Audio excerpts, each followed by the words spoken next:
todos presentes. Doctor Buenaventura, buenos días a sus oficiarias, Germán Arce, y a todos. Voy a hacer una presentación, no tengo tanto tiempo. Aquí hay una presentación prototipo que estamos consolidando en el Ministerio de Hacienda. No la voy a presentar toda. Voy a concentrarme en unos puntos específicos, sobre todo por el tipo de evento en el que estamos. Mercado de capitales. Parte del mercado de capitales es deuda pública y parte del mercado de capitales son las acciones de infraestructura que están apalancadas desde los recursos públicos. Me voy a concentrar esencialmente en eso. Pero arranquemos por este punto. Este es el crecimiento de Colombia en los últimos años, desde el 2006 hasta ahora.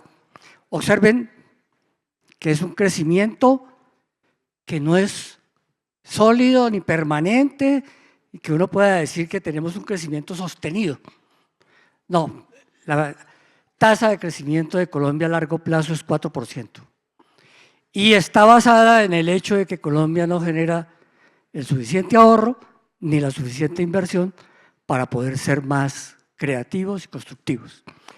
Que de este periodo lo que encontramos es que los mejores años de crecimiento tienen una importante coincidencia con bonanzas petroleras.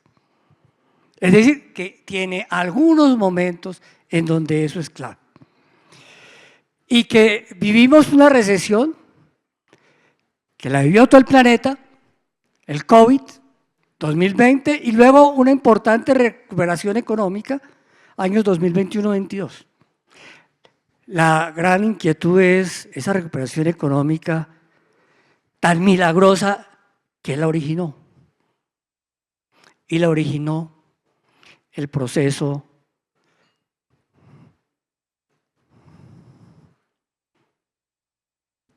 de deuda. El proceso de deuda pública. Es decir, que entre el 2019, que teníamos una deuda pública del 48% del PIB, y el final del COVID, el final teórico del COVID, el año de la recesión, pasamos al 61% del PIB en deuda pública, casi 200 billones de pesos. Ese es el milagro del crecimiento. Crecimos en los años 21 y 22 a punta de deuda. Alguna de esa deuda fue para pagar subsidios a la población, pero nos endeudamos 200 billones de pesos y los subsidios a la población no llegaron a más de 15 billones. ¿Qué se hizo el resto? ¿Para dónde se fue? Pasamos entonces unos buenos crecimientos, 21-22, llegamos al 23 al aterrizaje forzoso, solo crecimos el 0.6 y estamos buscando en el 24 recuperar el crecimiento. Ya hoy la expectativa de crecer no es la del comienzo del año. Al comienzo del año se esperaba que solo creciéramos 0.9. Hoy ya estamos alrededor de entre 1.8 y 2% este año y recuperar el 3% en el 25. Pero todavía estamos lejos de la senda de volver al 4%. ¿Y por qué esto? Porque esta recuperación del crecimiento no tiene el estímulo de la inyección del 21-22. No lo podemos hacer endeudándonos más. Al revés. Estamos pagando la deuda. Mire cómo es el perfil de vencimientos de la deuda en Colombia. Estamos pagando la deuda y algunas de esas deudas se pagan en corto plazo. Ya el 24 no tiene aquí nada, pero miren los perfiles de vencimiento de los siguientes años. ¿Cómo se distribuye? El país está comprometido en recursos de deuda de aquí hasta el 2061. Parte fuerte está comprometido de aquí al 2037 y vuelve a estar comprometido en el 42. Este es un movimiento donde la deuda se va moviendo. Se va haciendo cruces de deuda y se va pasando de un año a otro y se va pagando, pero se sigue el país endeudando. Este es el proceso que tenemos. Y aquí se mueve entonces parte del mercado de capitales, porque detrás de esto está el mercado de TES. Y buena parte de algunos de los actores del mercado de capitales son tenedores de TES. Y van a ese mercado y buscan los recursos y apalancan. Pero en última instancia eso significa que dependen de cuál sea el comportamiento del Estado para poder cubrir los TES en corto, mediano y largo plazo. Este es el perfil de vencimientos. A esto está comprometido el Estado. Y estamos recuperando el crecimiento, pero sin podernos endeudar más. A la inversa, pagando esas deudas. La deuda más representativa es con el Fondo Monetario Internacional. Es la más representativa por el hito, no por el monto. El país nunca había adquirido deudas con el Fondo Monetario Internacional y aquí se adquirió una línea de crédito flexible que es apenas 20 billones de pesos. De esos 200, solo el 10% fue el Fondo Monetario Internacional, pero es la más representativa porque es la que nos apalanca internacionalmente frente a las calificadoras. No obstante, el país perdió el grado de calificación de inversión en el 2021 y no lo ha recuperado, y las proyecciones dicen que para volverlo a recuperar se necesitan entre 7 y 10 años y que para eso hay necesidad de garantizar que este perfil de vencimiento se cumpla. Aquí está el Fondo Monetario. Este año 24, la deuda se adquirió en el 2020, se está pagando entre el 24 y el 25. En el 24 hemos pagado 3 cuotas, son 8. La cuarta cuota la pagamos ahora el 2 de diciembre. Le tenemos que entregar la plata al Banco de la República el 25 de noviembre. El Banco de la República es el que hace estas operaciones con el Fondo Monetario Internacional. Y con eso terminaremos pagando este año 11 billones de pesos al Fondo Monetario. Pero estamos pagando en deuda 95 billones este año. Es decir, quito los 11 del Banco de la República, del Fondo Monetario, y estamos pagando 84 en otras cosas, de otro tipo de deuda. Y alguna lo que hemos hecho es correrla. El 2025 tiene la misma característica. Terminaremos de pagar la deuda del Fondo Monetario Internacional, otros 11 billones, pero tendremos que pagar 112. Es decir, que le pagamos al Fondo Monetario los 11 y tenemos que pagar 101 más para otras cosas en ese perfil de vencimientos. Esas son las cuentas que tiene Ignacio López y que tienen otros en la cabeza de cómo es que estamos haciendo esto. Y el compromiso del gobierno es: la deuda hay que pagarla, los compromisos hay que honrarlos. Y particularmente el del Fondo Monetario Internacional es especial porque es una deuda innegociable, primera característica. Y la segunda, cualquier error que tengamos con el Fondo Monetario Internacional inmediatamente repercute en el grado de calificación del país. De tal manera que lo que ya se perdió hay es que buscar cómo se recupera, pero para recuperarlo hay que mantener esta senda. Y esto es importante para que ustedes observen la discusión que se está haciendo en el Congreso de la República con el Sistema General de Participaciones. Si es bien que se fortalezca la descentralización y le lleguen más recursos a los municipios y a los departamentos, eso tiene que ser compatible con este compromiso. Si no es compatible con este compromiso, no funciona. Pero no solamente es ese compromiso, es este otro.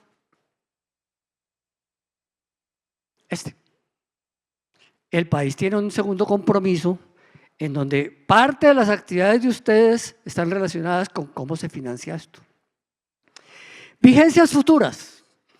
Vigencias futuras son los compromisos que el país tiene adquiridos, o el gobierno nacional central mejor, tiene adquiridos para el desarrollo de una serie de obras de mediano y largo plazo, que significa que El Estado compromete recursos hacia adelante y tiene recursos comprometidos hasta el 2053. Esto es lo que tenemos que pagar en los próximos años. En el 2025 tendremos que pagar 30 billones. En el 2026, 20 billones y así sucesivamente. Esto va dependiendo de si se vinculan o no nuevas obras a vigencias futuras. Por lo general, obras de infraestructura de larga duración se terminan financiando aquí. Entonces, ¿qué es lo que hay dentro de este proceso de vigencias futuras? Estos proyectos. Este tipo de proyectos. Los proyectos de 4G se están acabando. Los proyectos de 5G los están terminando de estructurar financieramente. Pero estos proyectos son los que están en vigencias futuras. Proyectos de Bogotá, como el metro, líneas 1 y 2. La troncal de la calle 13, el corredor perimetral de Cundinamarca, proyectos en Antioquia, autopistas 1, 2, 3. Esa discusión de descentralización de que a ciertas áreas del país no le damos recursos es falsa.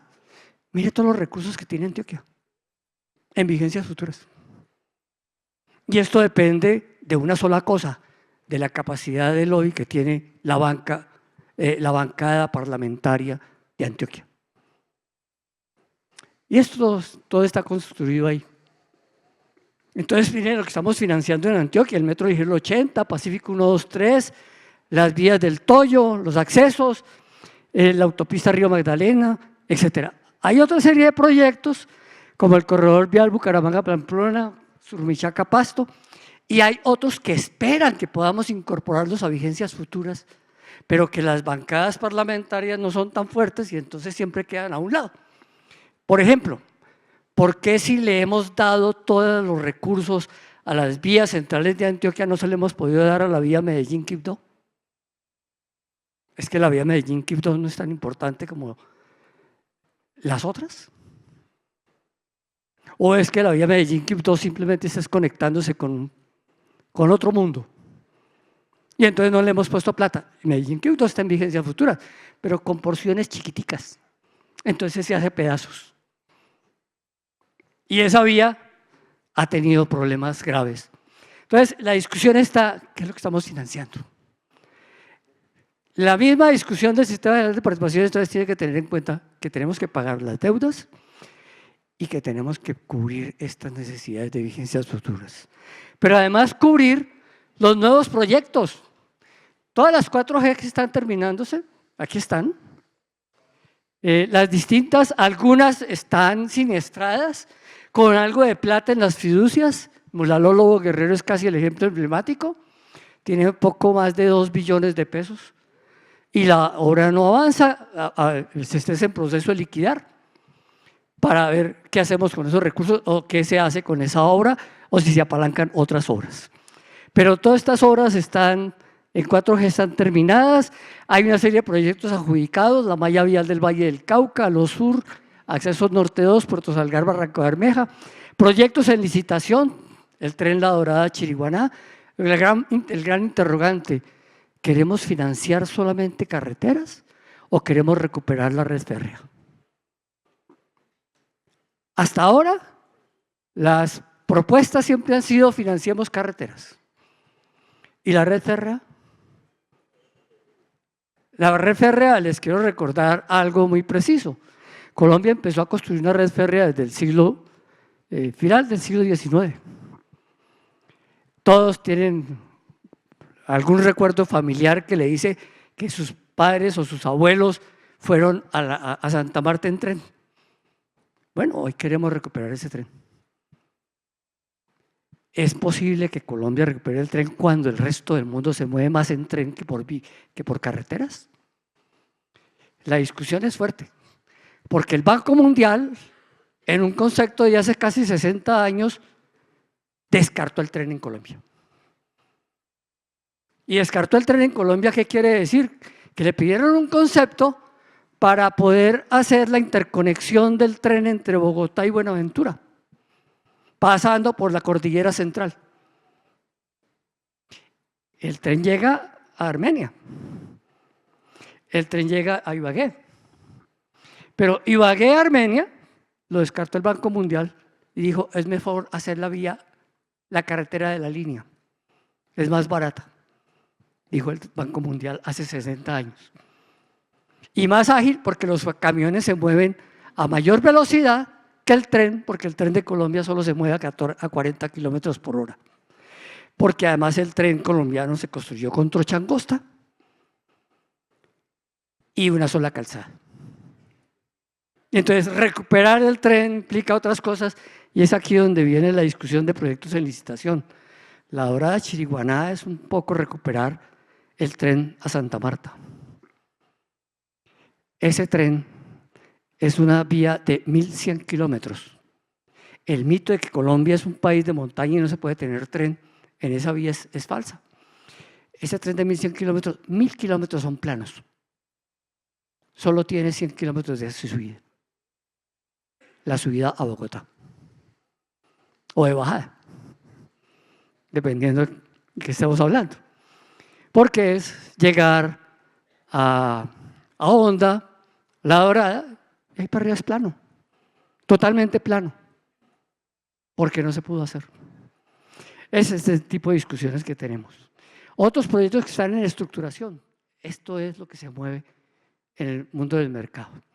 Pero veamos algo para cerrar más importante, bueno, aparte de estos proyectos en agua potable. Esta presentación les queda.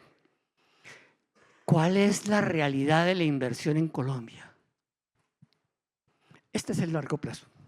50 años hay aquí en esta gráfica. El promedio de inversión en Colombia es de 17.6%. Esta tarde seguramente el superintendente Ferrari insistirá en que Colombia no tiene mayor inversión porque nunca ha construido una política clara de ahorro. Y que esa política clara de ahorro se queda simplemente en los recursos que se recogen en los fondos de pensiones, o mejor, el ahorro pensional, independientemente de que estén con pensiones o que estén en los fondos privados. Todo lo que se recauda como ahorro pensional es un ahorro que se queda ahí porque es un ahorro forzoso. Pero ese ahorro forzoso solo es el 3% del PIB al año. No es más. Es el 3% del PIB al año lo que se recoge con ahorro forzoso para pensiones. El acumulado es otra cosa, pero anualmente solo se alimenta con 3 puntos del PIB. Entonces, el punto es, ¿nos sirve solamente pensar en 3 puntos del PIB al año? ¿O necesitamos algo más? Bueno, esta es la discusión sobre la inversión. Observen ustedes que en este proceso hay unos años donde hemos tenido mayor nivel de inversión y coinciden con los años 2015-2016. 23.4% son los años donde hemos tenido el mayor nivel de inversión. ¿Qué tiene de coincidencia? Petróleo. Petróleo a buen precio y entonces muy buena atracción y atracción de inversiones para sacar más petróleo. Y entonces llegar a una conclusión muy específica. Colombia tiene petróleo, pero no es país petrolero. Nunca tuvo tanto petróleo como lo tiene Venezuela. Siempre tuvimos desde hace más de 50 años la expectativa de que Colombia debía tener más petróleo, pero nunca hemos pasado de 7, 8 años de reservas probadas. Nunca hemos pasado. Y hay que recordar que hace medio siglo Colombia importaba petróleo, porque lo que se producía en Colombia, en Barranca Bermeja y la concesión de mares, no era suficiente para abastecer el mercado interno. Entonces Colombia importó petróleo. ¿Cuándo dejó de importar petróleo? Cuando apareció Caño Limón. Y Caño Limón fue la gran salvación del país en ese momento. Y Caño Limón duró 40 años, todavía sigue entregando algo de petróleo, pero ya está agotándose. Ese es el gran descubrimiento colombiano.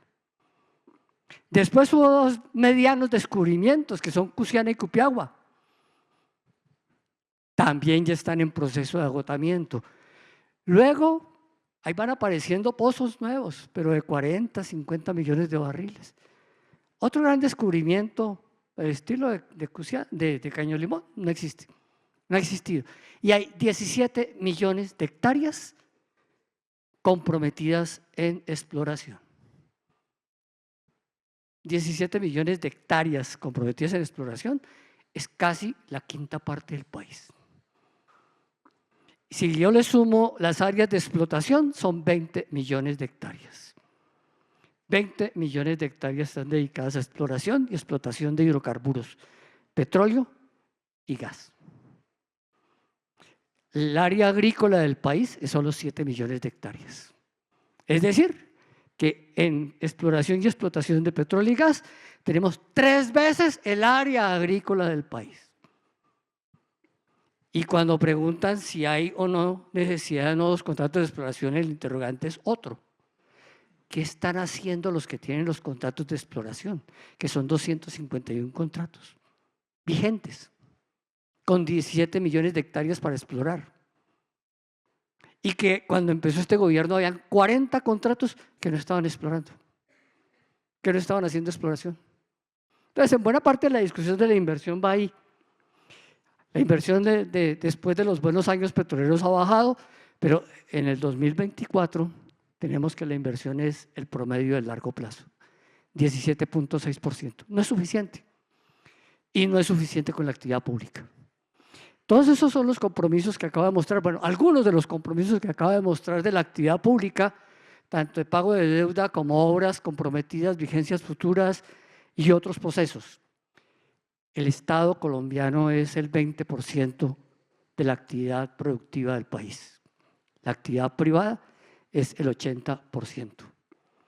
Y el Estado colombiano y este gobierno no están haciendo nada por estatizar la economía. Al revés, está propiciando que la actividad privada se desarrolle. Toda esta actividad es así. Entonces los distintos procesos los hacen los privados. Los privados construyen la vivienda, los privados construyen las vías, los privados construyen las redes digitales, los privados construyen las redes de energía. Hay 180 proyectos de energías renovables en curso, solo 3 son públicos, los demás son privados. Entonces, aquí hay una discusión importante en términos de qué es lo que hay que desarrollar. Al país le falta ahorro, hay que consolidar esta inversión. Tenemos que recuperar el crecimiento de la economía colombiana, no lo podemos hacer a punta de deuda, necesitamos mover otra inversión.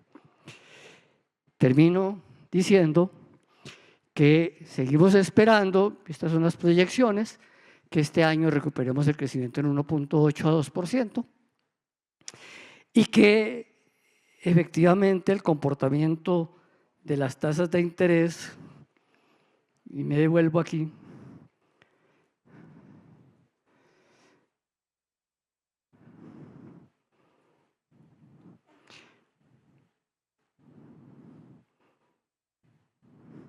el comportamiento de las tasas de interés está en función de cómo seguimos controlando la inflación. Este es el comportamiento de la inflación desde el 2020. Teníamos una inflación que en pandemia llegó a 1.5 y una tasa de intervención de 1.75. Cuando el país creció a punta de deuda, la demanda recibió estímulos que no recibieron respuesta clara en la producción y la inflación se disparó. La inflación creció desde marzo del 2021 a marzo del 2023 de 1.51 a 13.34. La tasa de intervención del Banco de la República dijo: la economía se está recalentando, hay que enfriarla. Comenzó a incrementar la tasa de intervención en septiembre del 2021 y la subió a marzo del 2023 a 13.25. Después viene el proceso de cómo se ha venido controlando la inflación. Hoy la inflación está en 5.41, la tasa de intervención en 9.75. Miren la brecha que se ha ido abriendo. La política monetaria es contractiva todavía. Tenemos que recuperar el crecimiento económico. En buena parte depende de esto. Y esa inflación no ha sido más baja porque este gobierno tuvo que ajustar el precio de la gasolina. Si no hubiéramos tenido que ajustar el precio de la gasolina, la inflación estaría en 3.51. Ajustar el precio de la gasolina nos costó 190 puntos de inflación. Y todavía nos queda la tarea del diésel, que esperamos la podamos hacer y dejar resuelto el problema para el próximo gobierno. El problema del déficit del Fondo de Estabilización de Precios de los Combustibles no es el de saque la plata del presupuesto y páguelo, es elimine la brecha. Y eliminar la brecha es ajustar los precios. La gasolina está ajustada, nos queda por ajustar el diésel. Termino con esto, esa es la tarea que nos queda. Muchas gracias.